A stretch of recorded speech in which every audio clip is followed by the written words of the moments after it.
ওই হিন্দু ভাই, তোমাকে আমি দুইটি প্রশ্ন করব। বাংলাদেশ এবং ভারত, বাংলাদেশ এবং ভারত, যত হিন্দু শিক্ষিত আছে, যত হিন্দু শিক্ষিত আছে, সকলের উদ্দেশ্যে আমার দুইটি প্রশ্ন থাকবে। তোমরা দুইটি প্রশ্নের উত্তর আমাকে যদি দিতে পারো, আল্লাহর কসম, এক সপ্তাহের কসম, যিনি যেই স্রষ্টা আমাকে এই পৃথিবীতে প্রেরণ করেছে, সেই স্রষ্টার কসম, তোমাদের বিরুদ্ধে আর কোনোদিন কোনো কথা বলবো না। আমরা মুসলিম, আমরা যদি একবার একটা কোনো কথা দেই, আমরা কথা প্রাণ দিয়ে রাখার চেষ্টা করি। তাই হিন্দু ভাই, তোমাকে আমি দুইটি প্রশ্ন করবো, বেশি নয়, মাত্র দুইটি প্রশ্ন করব। তুমি রেডি থাকো। এক নম্বর প্রশ্ন, তুমি তোমার ভগবানকে সৃষ্টি করেছো না তোমার ভগবান তোমাকে সৃষ্টি করেছে? এক নম্বর প্রশ্ন, তুমি তোমার ভগবানকে সৃষ্টি করেছো না তোমার ভগবান তোমাকে সৃষ্টি করেছে? দুই নম্বর প্রশ্ন, তুমি যে ভগবান সৃষ্টি করে সেজদা করো, তুমি যে ভগবান সৃষ্টি করে সেজদা করো, এই ভগবানের কথা তোমার কিতাবে আছে কি? তোমার ধর্মের কিতাবে আছে কি?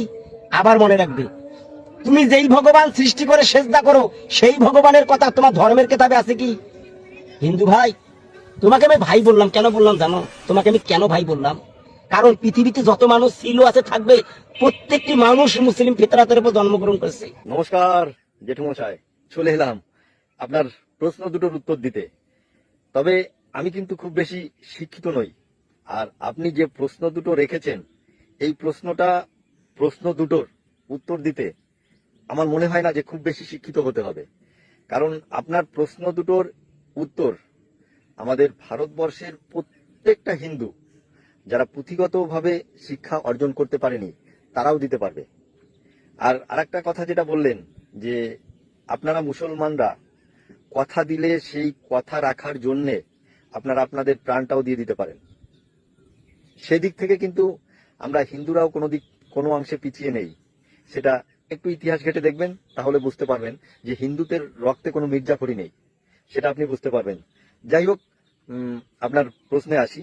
আপনার প্রথম প্রশ্নটা হলো কি, আমরা যে ভগবানকে পুজো করি, সেই ভগবান আমাদেরকে তৈরি করেছে না আমরা ভগবানকে তৈরি করেছি?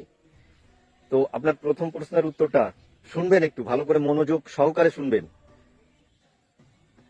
মা বাবা সন্তানকে জন্ম দেয়, মা বাবা সন্তানকে জন্ম দেয়, সন্তান কখনো মা বাবাকে জন্ম দেয় না।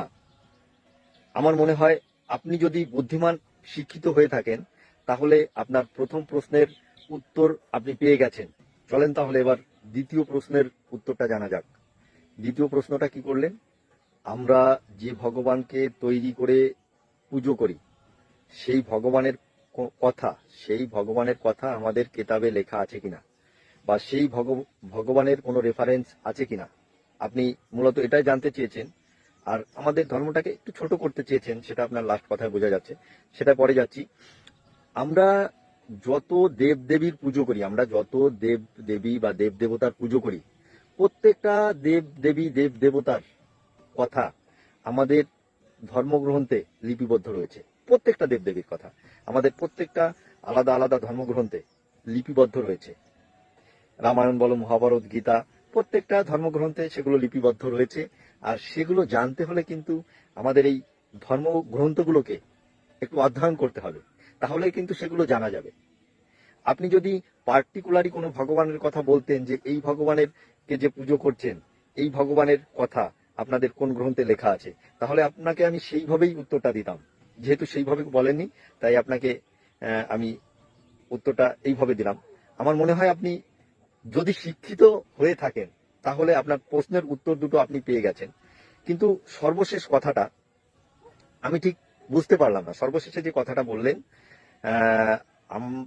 আপনি আমাদের হিন্দু ভাই বলছেন যে কারণে, যে যারাই এই পৃথিবীতে জন্মগ্রহণ করে, তারা প্রথমে মুসলমান ফিতরাত মানে মুসলমান ধর্মের ভিত্তিতে জন্মগ্রহণ করে। আমার মনে হয় সেটাই বলতে চেয়েছেন। তাহলে আপনার কাছে আমার একটা প্রশ্ন রইল, প্রশ্নটা করতে আমার সত্যি খারাপ লাগছে, কারণ আমারও প্রচুর মুসলমান বন্ধু, ভাই, দাদারা রয়েছে, তাদের সঙ্গে আমি যুক্ত আছি। সেহেতু আপনাকে এই প্রশ্নটা করতে আমারও খারাপ লাগছে, বিবেকে লাগছে। তাও যেহেতু আপনি আমাদের ধর্মকে একটু ছোট করতে চাইলেন, আমি আপনার ধর্মকে ছোট করে কথা বলতে চাইছি না। আমি কোনো ধর্মকে ছোট করতে চাই না, সে হিন্দু, বৌদ্ধ, খ্রিস্টান, কোনো ধর্মকে। কারণ আমি আমার নিজের ধর্মকে যেহেতু ভালোবাসি, সেই ধর্মের মানুষরাও সেই ধর্মটাকে ভালোবাসে, তাই তাদের ধর্মকে ছোট করার কোনো অধিকার আমার নেই, তাই আমি সেটা করতেও চাই না। এবার লাস্ট আপনাকে যে প্রশ্নটা আমি করব, প্রত্যেকটা মানুষ যদি মুসলমান ফিতরাতে, মুসলমান ধর্মের উপর জন্মগ্রহণ করে, তাহলে কেন কাটা অবস্থায় জন্মগ্রহণ করে না? জন্মগ্রহণ করার পরে কেন কাটতে হয়? আপনার কাছে আমার তরফ থেকে বা আমাদের হিন্দু ভাইদের তরফ থেকে আপনার কাছে এই প্রশ্নটা রইল। অবশ্যই আপনি প্রশ্নটার উত্তর দেবেন। আর প্রত্যেককে বলবো ভিডিওটা একটু শেয়ার করে দিতে, যাতে করে আমার এই জেঠু মশাইয়ের কাছে এই ভিডিওটা পৌঁছায়, জেঠু মশাই আমার প্রশ্নের উত্তরটা রাখতে পারে।